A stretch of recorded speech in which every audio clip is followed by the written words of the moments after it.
네, 70인 전도자의 길 제목을 이렇게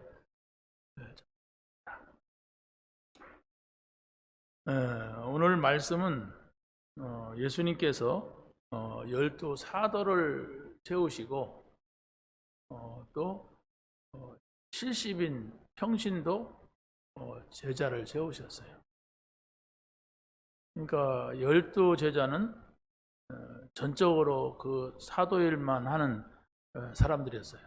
직업을 다 내버리고 일만한, 오늘날로 말하면 목회자와 같이 전문적으로 일에만 쓰임받는 사람들이었다면 70인 제자는 평신도였습니다. 평신도들이 자기의 현장에서 일을 하고 있다가 예수님께서 언제 나와라, 이 현장에 가야 되겠다, 그러면 쫙 모여가지고 이렇게 전도 현장으로 갔던 사람들입니다. 여러분들이 아마 이게 인터넷을 통해서도 한번 70인이라고 하는 단어를 한번 쳐보세요. 그러면 저 구약에서부터 이 불려진 70인에 대한 이 이야기가 쭉 나와요. 어느 때 어떤 70인, 모세 때 70인, 뭐 누구 때 70인, 이런 것들이 나옵니다. 그래서 성경에도 그렇지만 아무튼 이 유대인들이 이 70이라고 하는 숫자를 아주 즐겁게 썼어요. 원래가 그 성경에서 보면은 7이라고 하는 숫자는 완전수입니다. 완전수로 불려지거든요. 그래서 7, 일주일이 7이잖아요. 6일 동안 창조하시고 7일째 되는 날 안식하셨다, 이렇게 나오기도 하고, 그리고 7일에, 그러면 원래 그게 오순절입니다. 7, 7은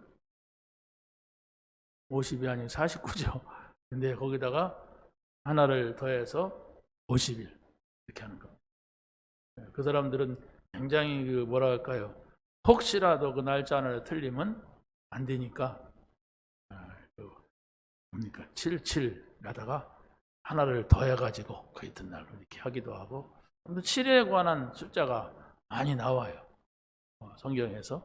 이거 보면 아마 하나님이 즐겨 쓰시는 숫자다, 완전수다, 이렇게 보게 되고, 반대로 또 뭐 성경에서 40이라는 단어가 나오면 거기에는 항상 좀 힘든 게 있어요. 그래서 모세가 40일 동안 금식한 얘기, 예수님도 40일 동안 금식한 이야기가 나오고, 40일이라는 숫자는 그렇게 막 누릴 수 있는 숫자는 아니었어요. 그래서 이제 우리는 이제 복음을 깨닫고 전도운동, 세계 복음화, 이것을 해야 되는 사명을 가지고 있는 우리들입니다. 그렇기 때문에 일단 여러분이 우리가 237, 5천 종족을 향하여서 우리가 가야 되는데, 그럼 일단은 말을 알아들어야죠. 말을 못 알아들으면 갈 수가 없어요. 그래서 여러분이 이번에 메시지는 좀 뭐 전에도 있었지만 이렇게 익숙하지 않은 단어들이 많이 나오니까 여러분들이 그 단어에 대해서 많이 생각을 하고 어떻게 이 단어가 쓰여지고 있는가, 이런 걸 알아야 돼요. 왜냐하면 하나님은 인격적인 분이기 때문에 말한 걸 알아들을 때에 하나님은 소통하세요. 우리도 그렇지 않습니까? 사람과 사람도 인격적인 존재예요. 그런데 도무지 저 사람은 못 알아듣는다 그러면 말할 수가 없잖아요. 그런 거니까 성경이 하나님의 말씀이에요. 알아들어야 돼요.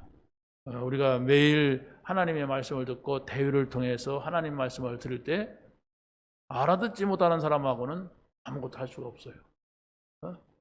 그래서 여러분이 알아들어야 감동도 오고, 알아들어야 감사도 되고, 알아들어야 흑암도 꺾고, 그렇죠? 알아들어야 돼요. 그런데 신앙생활 안 되는 사람들은 듣긴 들어도 이 말을 알아듣지를 못하는 거예요. 뭐 듣긴 듣죠.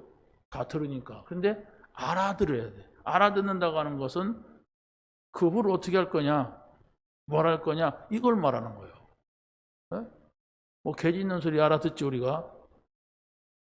개 짖는 소리 듣고 감동받는 사람 아무도 없어요. 왜? 그 개 짖는 소리는 나하고 소통할 수 있는 그런 인격적인 소리가 아니기 때문에. 그러나 여러분이 하나님의 말씀을 들을 때에는 하나님과 소통이 되는 거예요. 하나님과 인격적인 관계가 되는 거예요.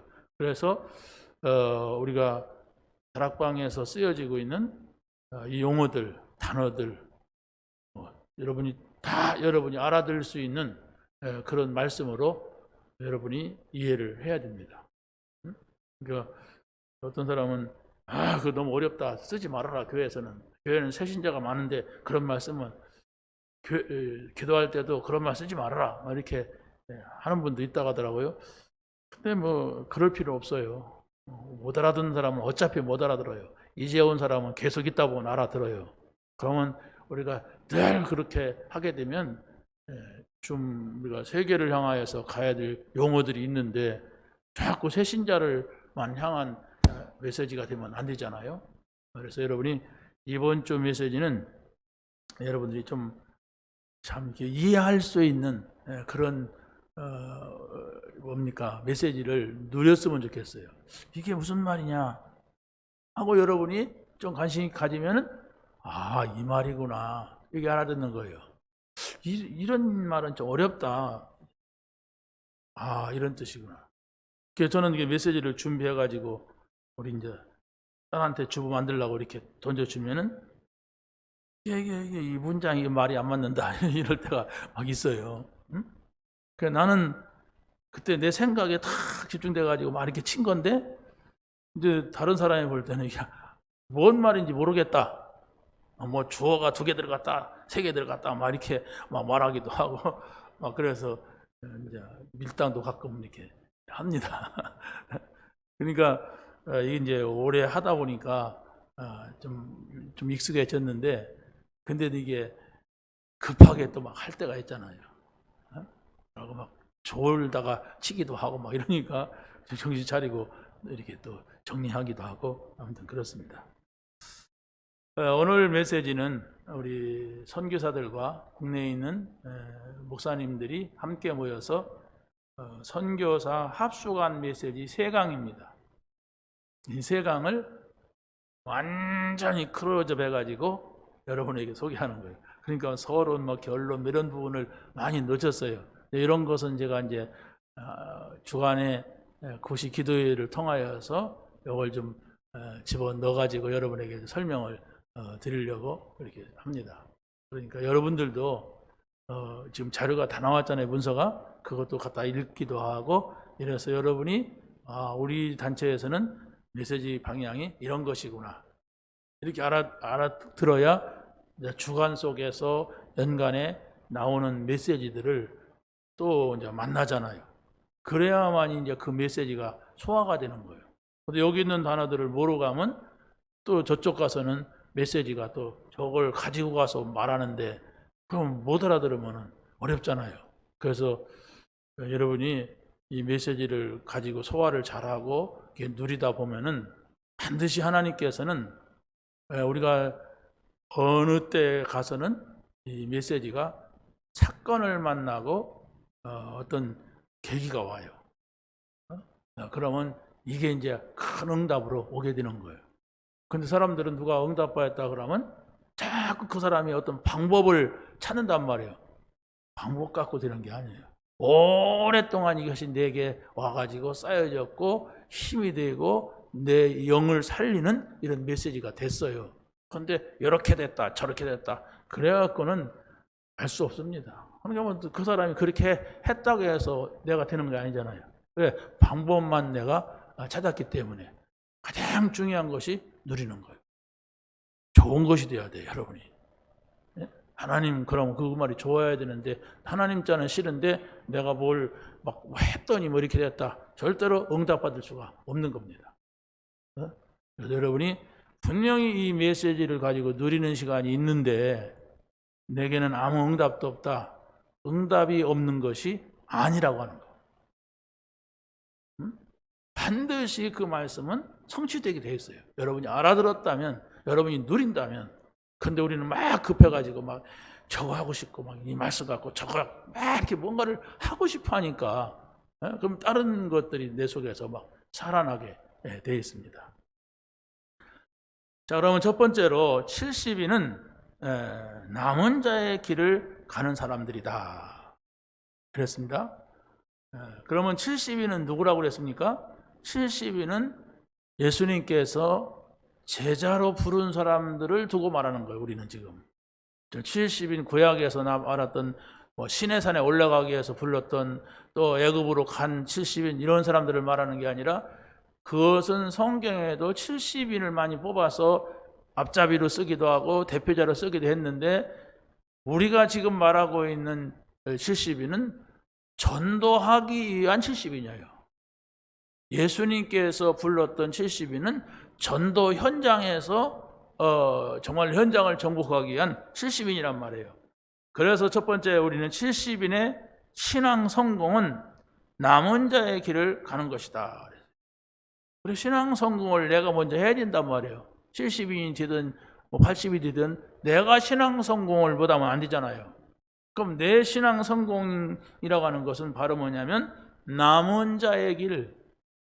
남은 자라고 하는 것은 예를 들어서 노아가 그 시대가 다 타락해서 하나님께서 뭐 했어요? 심판했잖아요. 홍수 심판. 그런데도 그 8식구는 방주를 짓고 남은 자가 됐어.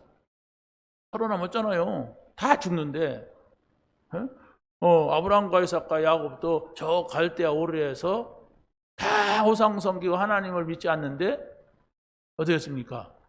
가나안이라고 하는 언약을 잡고 살아남았어요. 여기 남은 자입니다.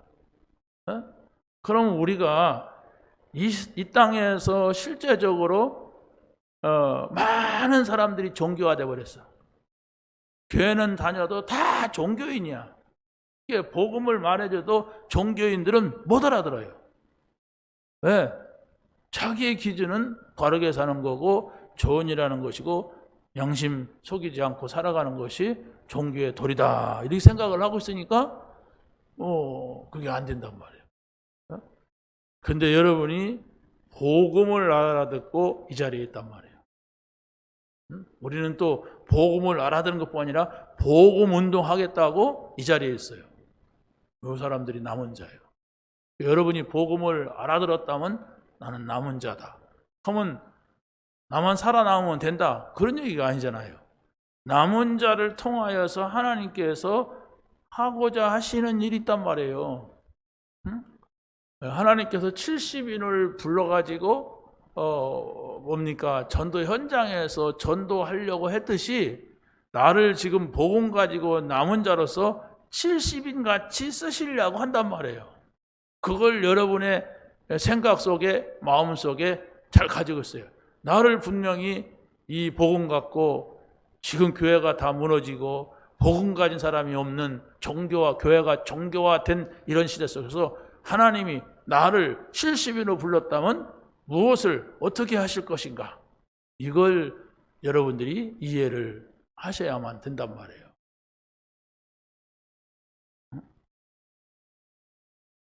그래서 여러분들이 거기 좀 참고할 것은 바로 뭐냐면 야곱이 요셉을 따라서 애굽에 들어갈 때에 그 가족들이 약 70여 명이 됐어요. 그렇다면 이게 무슨 말이냐? 하나님이 보내는 것이고 하나님께서 아주 중요한 의미 속에서 이들을 보냈다는 얘기예요. 보통 사람들이 볼 때는 요셉이가 성공했기 때문에 그 성공한 아들 따라갔구나. 또 먹고 살기 힘들으니까 거기 가면 좀 뭔가 풍성하니까 먹고 살기 위해서 갔구나. 이런 것 같은데 그게 아니다 얘기예요. 그 일반적으로 신자가 보는 그런 눈이 아니라 바로 반드시 하나님께서 이들을 불러서 하나님 백성으로 구별을 했고 이들이 애굽에 들어간 것은 하나님의 이루고자 하시는 절대 계획 속에서 그 목표를 향해서 간 것이다. 그럼 뭐냐? 자, 이것을 찾는 것이죠. 그래서 우리가 이제 들어간 거 나온 얘기를 성경에서 기록이 되고 있는 겁니다. 그럼 하나님께서 또 모세에게 시내산에 올라가라 이렇게 명령할 때에도 보면 70인 장로를 세워서 함께 가라 이랬단 말이에요. 그렇다면은 여기에 70인 장로를 향한 하나님의 뭔 뜻이 있단 말이에요. 뭔 것 같습니까? 앞으로 이 40일 동안 금식하고 나서 하나님이 돌에다가 불로 막 글씨를 써가지고 줬잖아요. 그러면 이것은 모세가 썼는지 하나님이 썼는지 누가 알아요? 그런데 이 70인 장로들이 그 증인들이란 말이에요. 큰 일을 한 거 아니에요. 증인들로서 이제 그 사람들을 데리고 갔다가 내려와라 이렇게 했던 것이 있고, 그래서 바로 오늘 본문이 바로 그런 것입니다. 뭐라 하겠습니까? 이 사람들이 70인을 세워서 전도 현장으로 보내는데 이 사람들이 예수님의 이름으로 귀신을 쫓아내니까 귀신들이 항복하더라. 이걸 이제 70인들이 봤단 말이에요. 그래서 예수님께서 이런 말씀하시잖아요. 18절에 사단이 하늘로부터 번개같이 떨어지는 것을 내가 보았다. 사단이 떨어지는 걸 어떻게 봅니까? 사단이 영인데. 그렇죠? 근데 예수님은 봤다고 말씀하고 있어요. 영적인 눈이 열려진단 말이에요. 그러니까 우리도 마찬가지잖아요. 이 무당들이 예수 민설 앞에서 이렇게 막 꺾이는, 흑암이 막 뭡니까? 걷어지는, 사단이 결박되는 이런 것들을 우리가 전도 현장에서 볼 수가 있어야만 하는 것이죠. 19절에 뭐라고 합니까? 내가 너희에게 70인이죠. 뱀과 전갈을 밟으며 원수의 모든 능력을 제어할 권능을 주었으니 너희를 해칠 자가 결코 없으리라. 이게 말이 아니란 말이에요. 하나님께서 70인을, 예수님께서 70인을 불렀을 때에는 이들에게 뱀과 전갈을 밟을 수 있는 원수의 모든 능력을 제어할 권능을 주었으니까 두려워하지 말아라. 겁내지 말고 가라 얘기해요. 이게 바로 전도자의 자부심이고 자긍심이에요.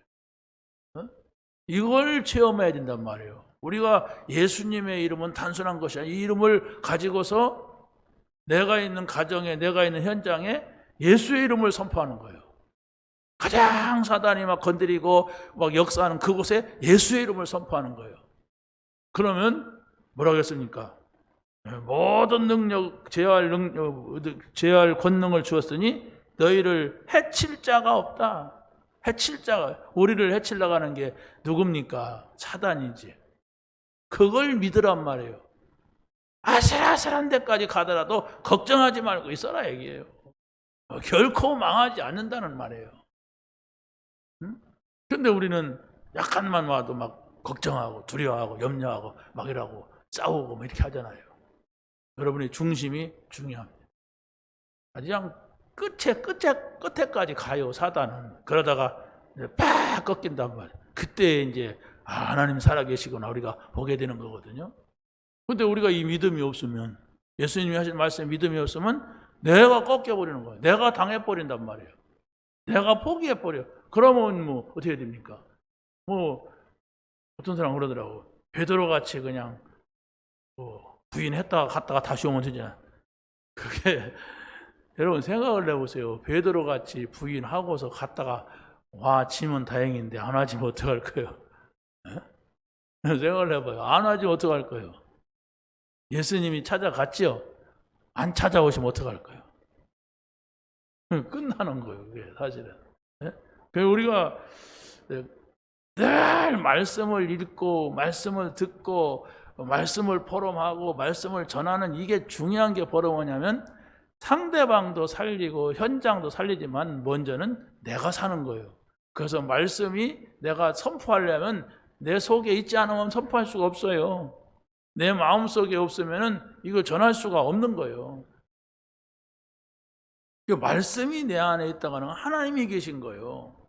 그 말씀이 내 안에 계속 있다가는 것은 뭘 말합니까? 중요하니까 내가 내 마음속에 늘 있는 거죠. 근데 안 중요한데 우리가 막 물을 따라다니거나 누구 얘기를 듣는 것이 어디가 있어요? 근데 하나님이 내 안에 계시게 하는 것, 나와 함께 계시게 하는 것, 정말 우리와 함께 계시게 하는 것, 내가 있는 모든 곳에 함께 계시게 하는 것은 하나님의 말씀인 줄로 믿습니다. 말씀만 잘 정리해가지고 여러분이 그걸 기쁨으로 가지고 있었는데 그 정리해서 가지고 있어도 별로 기쁘지가 않아. 근데 그게 아니에요. 여러분이 반드시 정리된 말씀을 가지고 조금씩이라도 한 1분씩이라도 매일 기도해 보세요.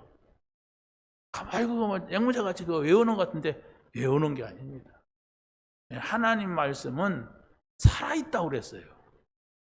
그러고 살아있고 운동력이 있어 움직인단 말이에요. 생명력이 있단 말이에요. 그렇기 때문에 우리의 뼛속 깊은 곳까지도 찔러 쪼개고 치유하는 말씀입니다. 그렇기 때문에 여러분이 하나님의 말씀을 잘 이해하고 정리하는 게 중요해요. 잘 이해하고. 자, 그래 두 번째는 70인의 제자, 이제 앞에는 70인이라면 이제 70인의 제자의 인생 성공은 제자를 찾는 특별 계획.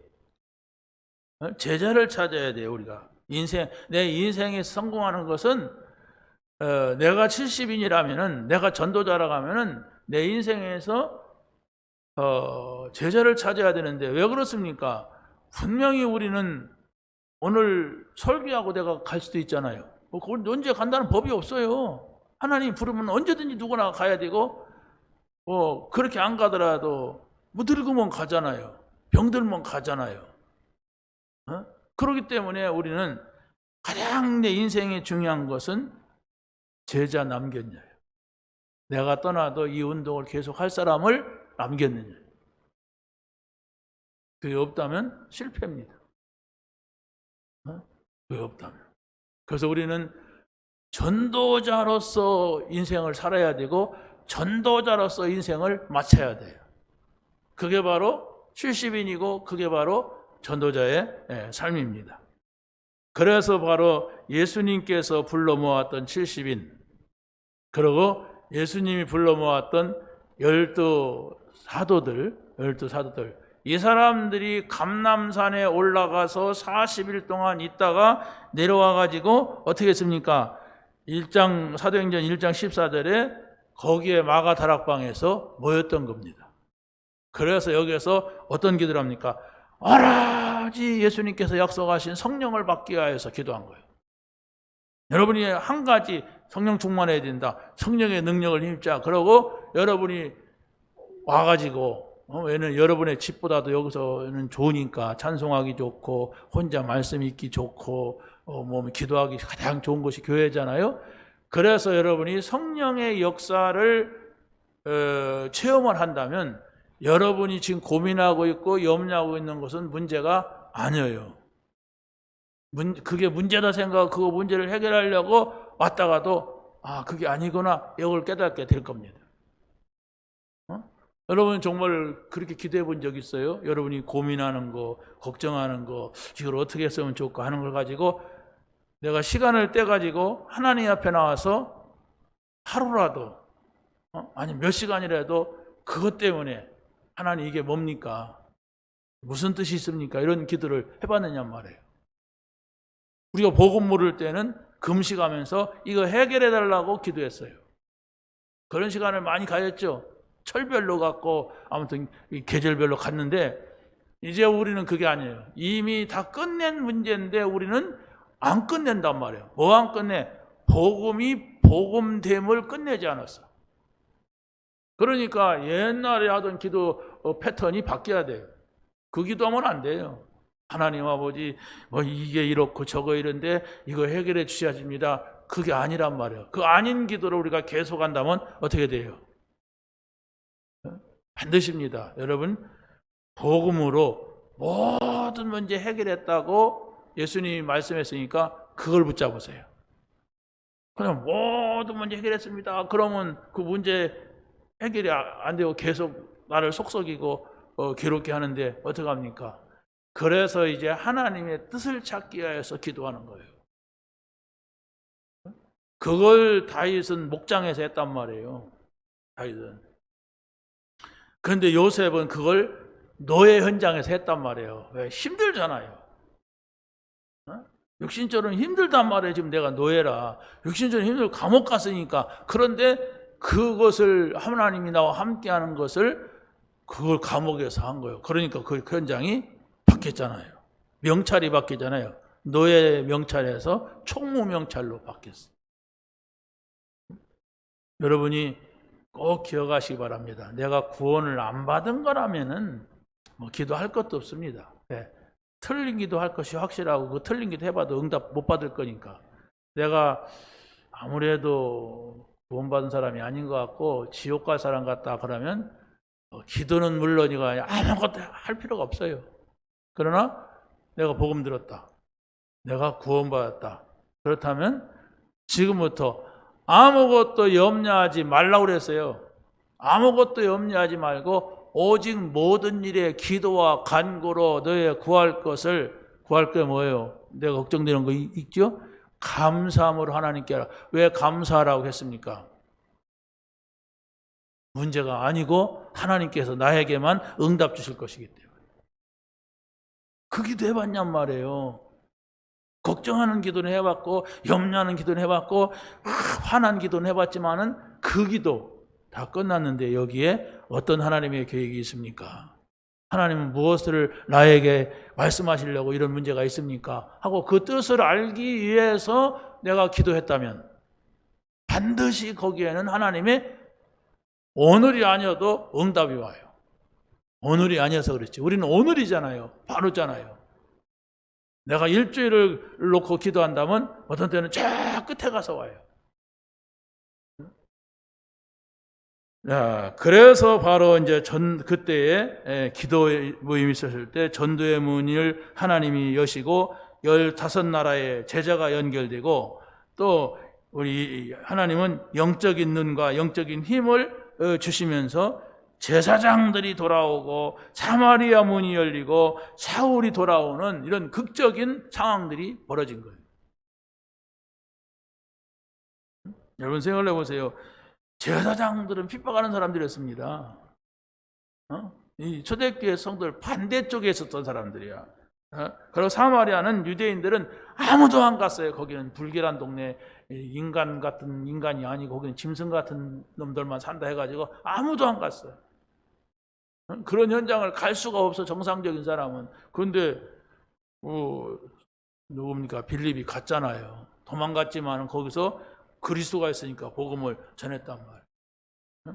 그리고 또 뭡니까? 사울, 이 사람이 돌아왔다는 것은 기독교 역사에 획기적인 일이 되잖아요. 이걸 보란 말이에요. 우리가 어떤 상태가 있어야 되는가. 그리고 에티오피아의 네시가 돌아와서 해외 선교문이 열렸고, 그리고 로마의 백부장, 이것도 해외잖아요. 이 사람이 돌아가면. 그리고 또 안디옥 교회는 이스라엘 땅을 벗어난 외국입니다. 거기에 이 사람들이 모인 거예요. 외국인들이, 다민족들이. 그래가지고 이 복음이 세계화된 겁니다. 그래서 바울이라는 사람이 쓴 성경을 보면 전부 해외에 있는 교회들에게 보낸 거예요. 에베소, 빌립보, 골로새, 고린도, 로마서 전부가 해외로 보내는 메시지예요.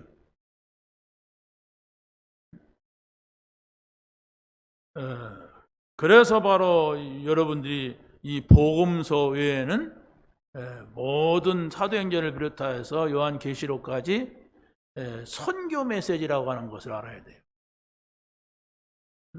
이렇게 모인 사람들 막 힘주고 막 이런 것이 해외의 현장에 세계에 살려라. 왜? 예수님이 복음서에서 항상 끝에서는 그렇게 했어요. 모든 족속으로 가라. 천하 만민으로 가라. 땅끝까지 가라. 우리가 지상명령이잖아요. 이렇게 말씀하셨단 말이에요. 그러니까 하나님께서 복음을 주시고 우리를 부르신 그 하나님의 부르심의 목표를 알아야 되는데 그게 바로 세계복음화예요. 그래서 그걸 우리가 마음속에 품어야 돼요. 그래야만이 여러분이 응답을 받고 살아요. 그 마음이 우리에게는 전혀 없어. 복음이 뭔지도 모르고 내가 선교, 전도는 나 그런 취미가 안 맞아. 이런 사람이 응답받는 것은 전부가 다 틀린 응답. 무슨 응답입니까? 종교적인 응답이에요. 하나님이 주신 응답이 아니란 말이에요. 하나님께서는 우리에게는 복음과 함께 전도와 선교와 함께 주시는 응답이에요. 물질을 주든지 무슨 건강을 주든지 뭐든지. 그런데 그거하고 전도와 선교는 아무 상관도 없는데 내가 막 돈을 많이 벌었다. 내가 막 건강하다. 대단해. 그게 틀린 거예요. 그냥 자기 혼자서 건강하니까 막 큰소리 치는 거지. 전도와 선교에 안 맞는 건강이 있어 뭡니까? 자, 세 번째는 70인 현장의 산업성공은 제자 사역에 생을 걸었다. 이렇게 말씀을 드릴 수가 있어요. 그러니까 초대교회 때에도 흩어진 사람들이 이스라엘 사람들인데 이 사람들이 흩어져 가지고 어디 가든지 흩어지니까 어렵잖아요. 어려우니까 하나님 찾을 수밖에 없어. 그런데 이곳에 전도자들이 있었단 말이에요. 이곳에. 물론 다 전도한 건 아니에요. 그런데 응답받은 사람, 성경에 올라온 사람들은 전부 그 현장에서 전도했다. 그래서 전도 역사를 쓰는데 그 이름들이 기록이 된 거예요. 유대인들은 주 70년에 로마 디도 장군에 의해서 예루살렘이 멸망을 하는데 1948년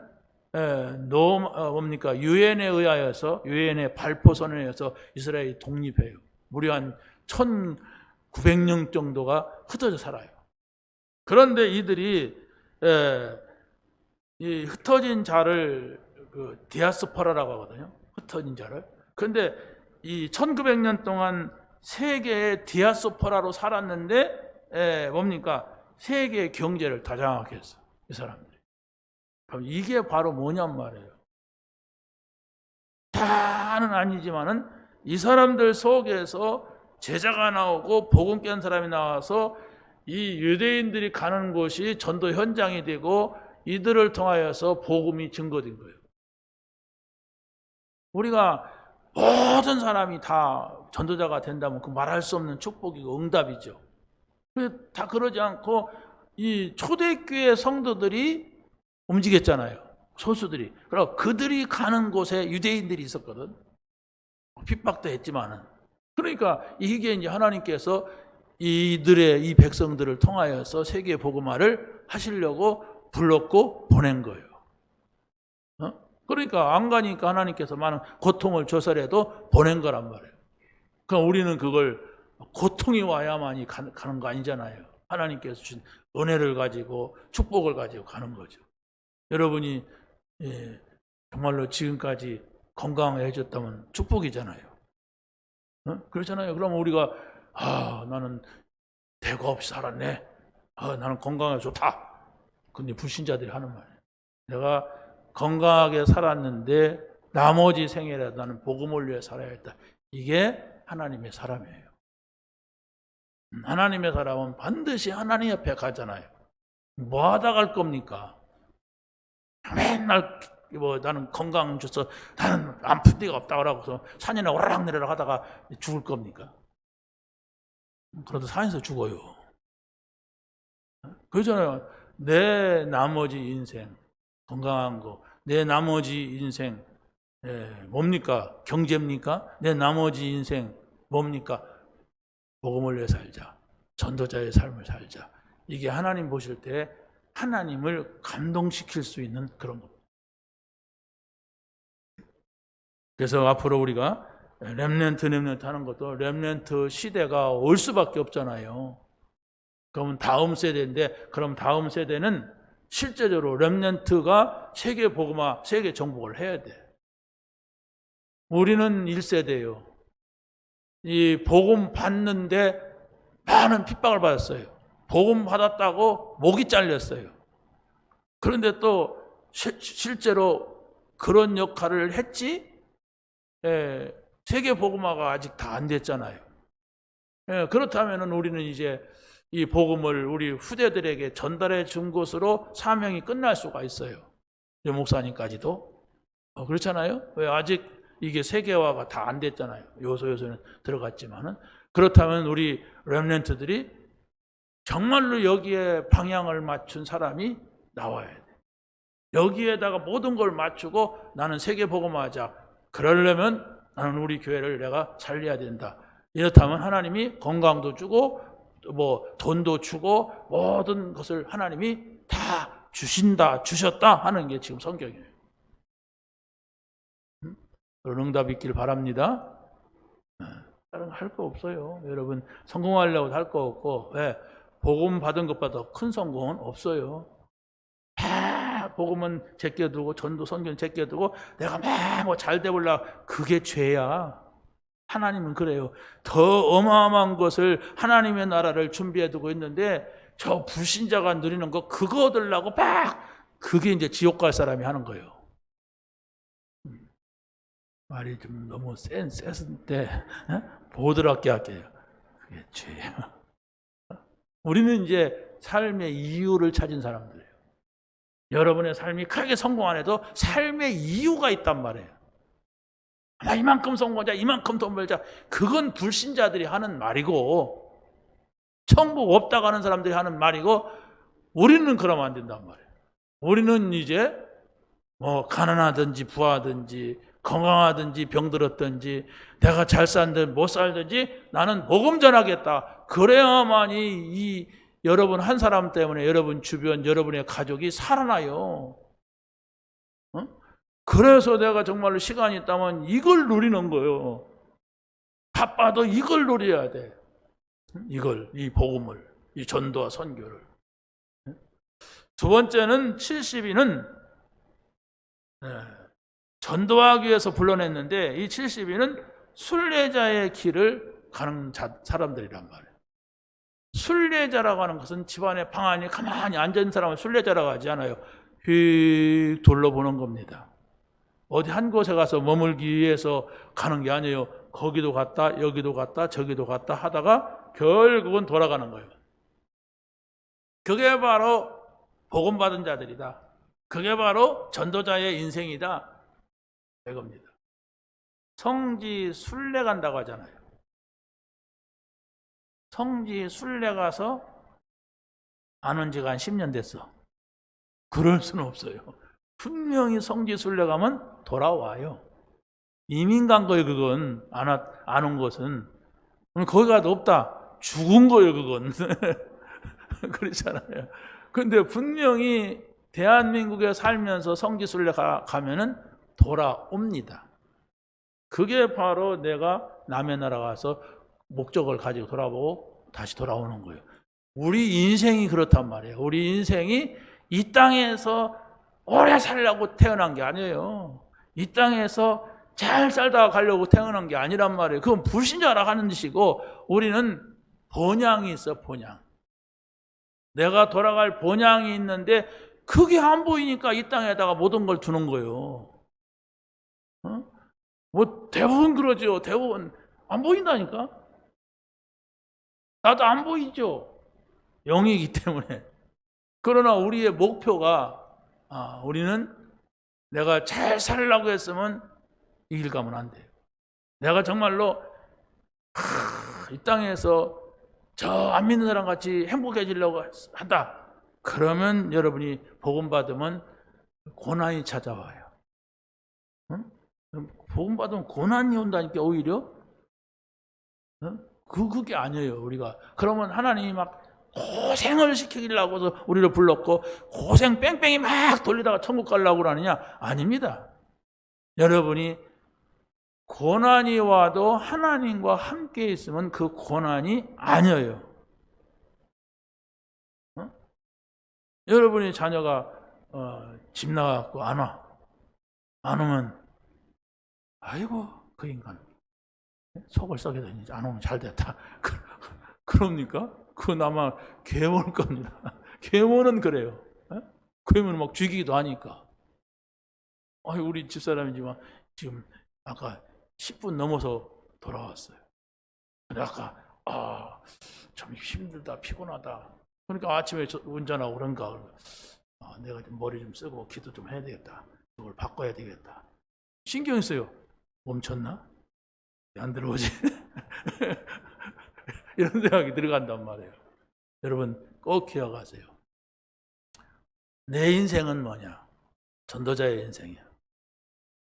여러분이 세상 속에서 행복해지려고 하고 세상 속에서 많은 것을 갖고 누리려고 하면은 사람이니까 그럴 수 있지만은 절대로 행복해질 수가 없습니다, 여러분은. 하나님이 여러분을 그렇게 부른 게 아니에요. 그러면 하나님 나라도 안 보이고 세상도 힘들어요. 근데 우리는 하나님의 나라를 두고 불렀는데 이 땅의 것만 보고 산단 말이에요. 그러면 여러분의 자녀가 여러분 보고 예수 믿겠어요?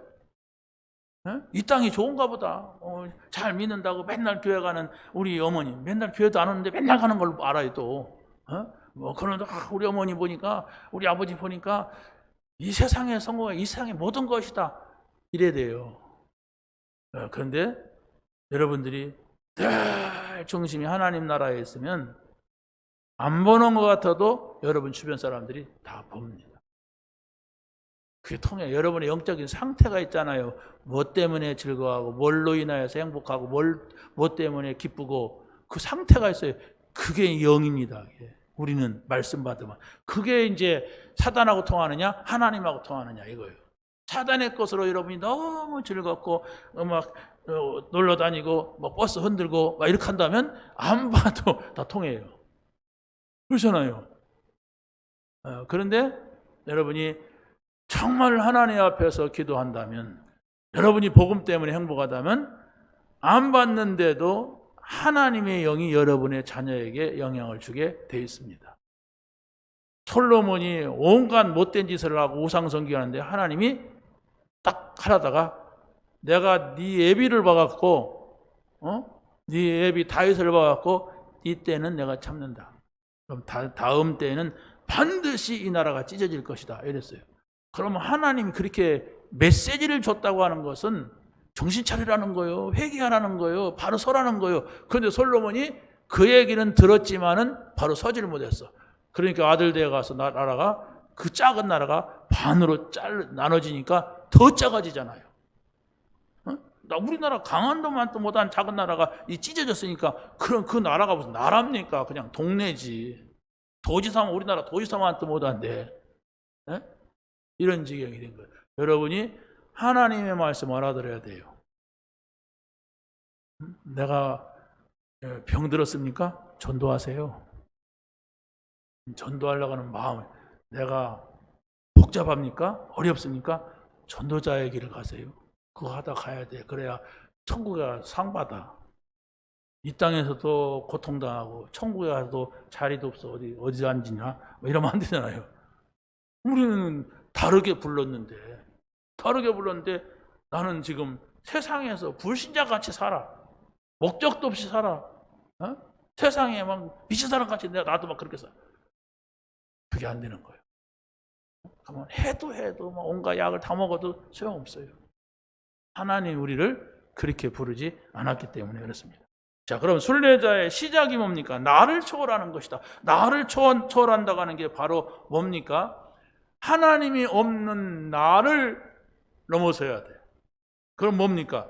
하나님의 형상이 우리에게 있기 때문에 이 하나님의 형상을 가진 인간에게만 하나님의 생기가 들어가서 생명이 되었다고 말하고 있어요. 그렇다면 이 사람은 생명이 들어가 영이 있기 때문에 하나님의 말씀을 받고 그걸 잘 가지려고 하고 누리려고 하면은 생명 있는 힘이 있단 말이에요. 생명은 힘 있잖아요. 작은 풀 같은 나무 씨앗이 그 콘크리트 쪼개진 뒤에 그거 나요.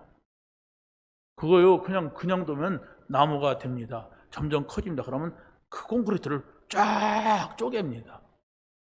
그게 무슨 힘이 있어요? 생명의 힘.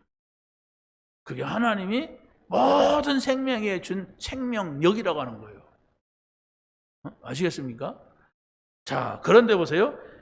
이런 생명이 우리에게 있기 때문에 내 생각, 내 마음, 내 영혼 속에, 말씀 받는 사람의 영혼 속에 하나님의 나라가 이루어지는데, 하나님의 나라라고 하는 것은 바로 뭐냐면 하나님 말씀 따라가는 게 하나님 나라예요. 내가 하나님 나라입니까? 말씀 따라가는 거예요. 하나님 나라는 기도하는 거예요. 하나님의 나라는 전도자의 삶을 사는 거예요. 그게 하나님 나라예요. 하나님이 내 안에 와서 계시고 싶은데 나는 맨날 엉뚱한 데로 가네. 하나님 나라가 아닌 사단의 나라로만 가서 놀다가 잠깐 오네. 어떻게 여러분의 영혼이 편할 수가 있습니까? 내 영혼은 그게 아닌데. 내 육은 한없이 세상에 타락하려고 그래요. 근데 내 영혼은 한없이 하나님을 찾아. 그 하나님을 찾는데 그게 뭡니까? 말씀이란 말이에요. 그 하나님의 말씀으로 즐거워하고 기뻐할 수 있는 우리가 돼야 됩니다. 자, 그래서 여러분이 정말로 말씀을 묵상하는 시간, 호흡하는 시간, 이걸 여러분이 별거 아닌 것 같아도 그걸 쭉 하면요, 정말 여러분이 힘을 얻는 응답이 와요. 저는 어쩌다가 이게 빠지기도 하지만 아침에 일어나면 창문 열어놓고 한 10번 정도를 복식호흡을 해요. 그러면 겨울에는 힘들더라고요. 추워서. 근데 지금은 창문 열어놓고 이렇게 하게 되면 조금 일찍 하면은 차들이 안 지나가. 근데 좀 늦게 하면은 차들이 있고 어떤 차는 그 밑에서 펑펑펑펑 하는 것도 있고 그런 게 매연이 올라와요. 어떤 인간은 또 담배를 피워 또 밑에서. 그 담배 연기는 멀리 가더라고요. 근데 그렇게만 해도요, 이 내장, 복부, 이게요, 굉장히 편해요. 제가 또 발견한 거, 마사지. 이 폐 마사지. 이걸 나는 농담 삼아 얘기했더니, 그거 좋은 거요. 그러더라고요. 아니, 제가 너무 어느 날 많이 먹어가지고, 사람들하고 저희 야식을 많이 먹었어. 그랬더니 배가 좀 힘들더라고. 그래서 그냥 올라당 다 벗고 대남 벗고 배를 막 이렇게 온몸이 전기 오듯이 짜릿하면서 굉장히 편안함을 그때부터 제가 지금까지 계속합니다. 셋째라서 300개, 어떤 때는 500개, 600개까지. 매 잠들기 전에 그렇게 하고 이 목침 가지고 도리도리 하고 누워서 이런 것만 하는데도 아주 속이 편해요.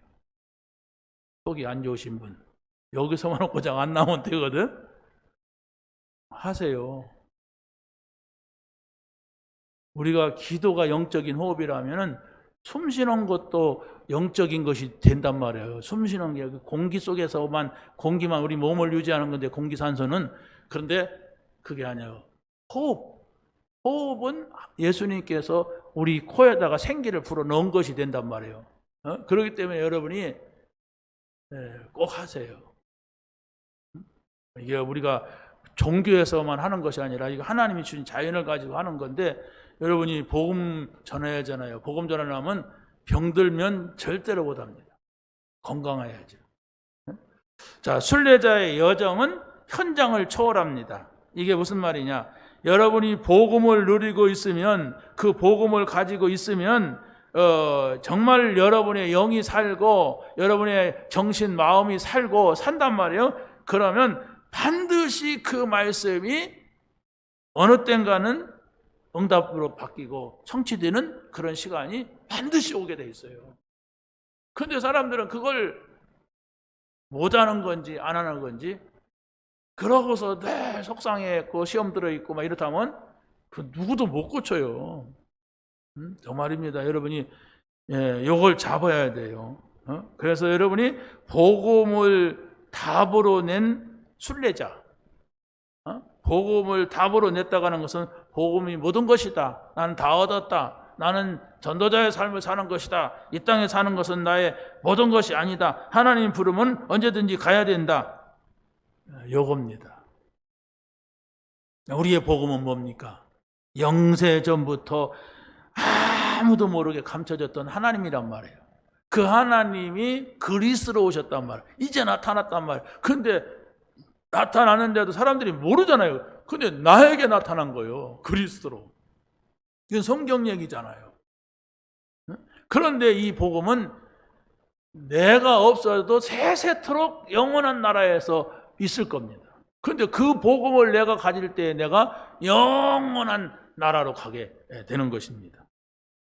세 번째는 순례자의 영적 세계입니다. 뭡니까? 우리가 어떤 영적인 상태에 있느냐에 따라서 사건을 초월한다고 하는 사실입니다. 우리가 세상에 살아갈 때에는 문제와 사건 속에 살아갑니다. 그런데 하나님께서 우리에게 그리스도를 답으로 주셨기 때문에 내가 문제 삼지 않으면 절대로 문제가 안 된다는 거. 근데 내가 문제를 삼으면 다 문제 된다는 거.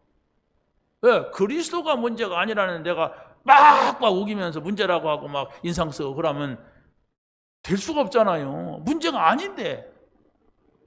그게 어린아이들이잖아요. 어린아이들은 엄마가 괜찮아 그러면 끝이에요. 그래도 막 뗐을 때는 그게 우기는 거예요. 그럼 엄마가 볼기차가 한 때리죠. 괜찮다고. 그럼 거짓 쇠는 고생하는 거예요. 얻어 터지면서. 왜? 지 수준으로도 안 됐다고 하고 막 울잖아요. 그러니까 태어날 때부터 창세기 3장 문제를 가지고 태어나는지 욕 안 가르쳐도 욕을 배우고 떼쓰는 거 안 가르쳐도 떼쓰는 거 배우고 그게 인간이잖아요. 이게. 정말로 바울이 빌립보에서 누명을 쓰고 감옥에 갇혔을 때에 그리스도의 고난을 생각했다고 했어요. 그러면서 다 지나가는 것이다. 다 배설물이다. 버리는 것이다. 그러면서 감옥에서 그런 말을 했어요. 빌립보서에 보면은 주 안에서 기뻐하라. 저 밖에 있는 사람들한테 위로를 하는 거예요. 감옥에 있는 사람이 감옥이 밖에 있는 사람들 가서 눈물을 흘리면서 선생님 어쩌면 좋습니까? 그러니까 서로 니네들끼리 위로하라 이러면서 이게 복음을 아는 사람이라고. 네? 그러면서 아무것도 염려하지 말고 이런 말을 많이 썼어요. 너희 구할 것을 감사함으로 하나님께 아리라. 하나님의 평강이 너의 마음과 생각을 지키시리라. 내 마음과 생각이 흔들리니까 문제란 말이에요. 내 생각과 마음이 잘못되어 있단 말이에요. 복음 안에 있지 않고 세상 속에 있기 때문에 그런 겁니다. 마지막입니다. 70인은 정복자의 길을 걸어가는 거예요. 정복자라고 하는 건 땅을 정복하는 게 아닙니다. 흑암 나라를 정복하는 거예요. 여러분이 하나님의 말씀을 받을 때에 여러분이 보좌화의 축복을 누리게 돼요. 보좌화라고 하는 것은 성부, 성자, 성령 하나님이 내 안에 오시는 하나님 나라를 말합니다. 언제든지 여러분이 구원받은 사람이라면 성부, 성자, 성령 하나님이 내 안에 계시다. 그래서 성삼위 하나님은 우리가 예배를 드릴 때 임하시는데 그게 바로 뭡니까? 영력, 지력, 체력, 인력, 경제력 이걸 주시는 거예요. 이게 보좌와의 축복입니다. 그래서 바로 이 정복자는 반드시 나와 함께 하시는 하나님을 항상 우리가 묵상을 통하여서 집중을 통하여서 이걸 누려야 돼. 나와 함께 하신다. 이 문제에 있지만 하나님이 나와 함께 하신다.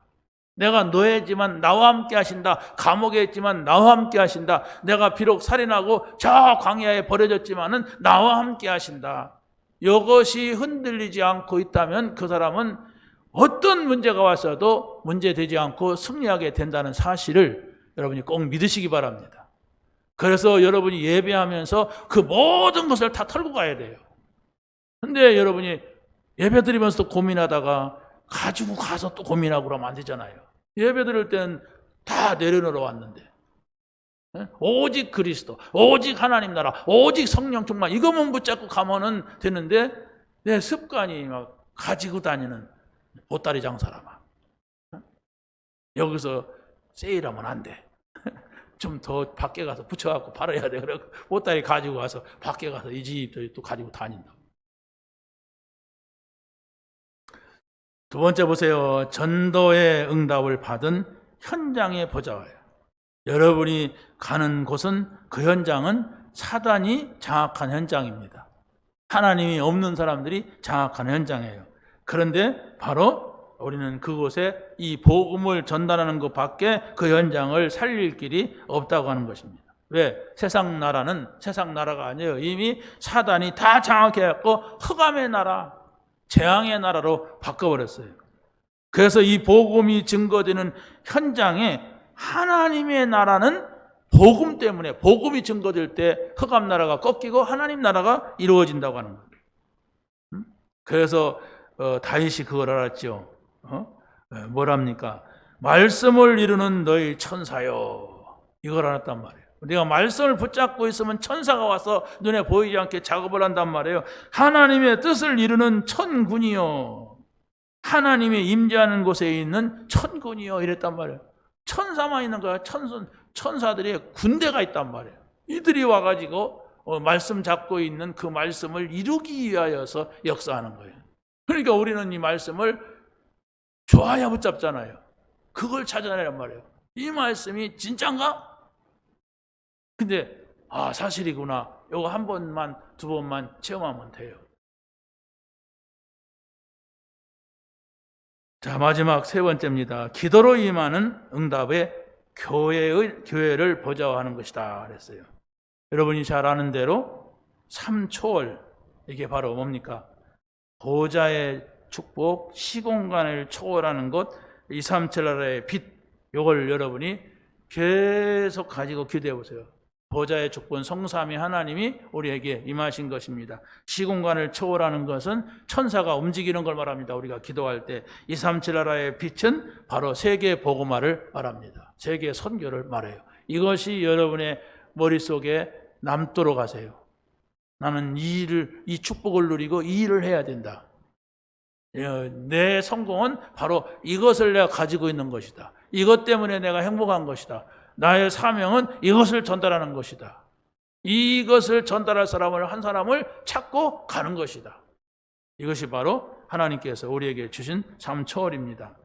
또 기도로 임하는 보좌의 축복은 삼생명인 하나님의 형상, 이것은 우리 속에서 내가 아니라 하나님의 생명의 역사가 일어나면 우리가 생각할 수 없었던 많은 응답들이 나타나는 거예요. 이런 일도 있구나, 저런 일도 있구나. 이게 모르는 불신자들은 잠재력이라고 하는데, 잠재력이 아니라 하나님의 능력이에요. 우리는 하나님이 하시는 것을 말한단 말이에요. 여기에 생기가 들어가서 생명력 있는 이런 것들이 나타나게 되고, 또 우리는 그것이 에덴의 축복, 아담과 하와가 처음에 받았던 그걸 회복하는 길입니다. 이런 것을 우리가 모르잖아요. 그러니까 참 성경을, 이런 성경 속에서 이런 부분을 찾아냈다고 하는 게 얼마나 감사합니까? 그렇잖아요. 우리는 그냥 열심히 살자, 하면 된다, 해보자, 복 받아라, 뭐 이런 얘기만 얼마나 많이 듣고 살았어요. 목표를 세워라, 그걸 향해 달려가라, 그걸 놓고 기도하자 이랬잖아요. 그게 바로 이제 종교란 말이에요. 그래서 마지막으로 기도로 임하는 보좌의 축복은 삼전무후무입니다. 어떻게 보면 내가 어떻게 삼전무냐, 내가 무슨 전무후무한 존재냐. 우리가 이 복음을 누릴 때에 나 같은 사람 없잖아요. 유일한 사람이란 말이에요. 이 복음을, 나 같은 똑같은 쌍둥이가 써도 나는 아니에요. 그 사람의 생각과 모든 걸 다를 수가 있단 말이에요. 그리고 우리가 이 복음을 지금 누리는 속으로 계속 왔잖아요. 하나 얹이고 그걸 내가 막 무거운 짐으로 생각하면 안 돼요. 즐거운 걸로, 기쁜 걸로 막 얹어가야 돼. 그래서 여러분이, 우리가 이 기술첩을 가지고 삼원을 쭉 누려간다는 것은 여러분이 꼭 찾아낼 것이 영적인 것이고, 꼭 찾아낼 것이 힘이요, 행복이요, 기쁨이요. 이걸 찾아내지 못하고 가면은 어렵잖아요. 뭐 집안일도 해야 되고, 이것도 해야 되고, 사람도 만나, 불신자가 살아야 되고, 또 이것도 해야 되고. 그게 아닙니다. 여기에서 힘을 얻고 여기에서 행복을 얻으면 이제 여러분이 세상에 가서 하는 업도 저게 뭐냐 이렇게 돼요. 그러니까 아까도 얘기했지만 원영이가 이렇게 회사에서 일하다가 혼자 기도했대요. 그러니까 그 옆에 사람이 뭐 하는 거냐고. 기도하는 거라고. 킥킥킥 웃더래요. 웃더라도 해라.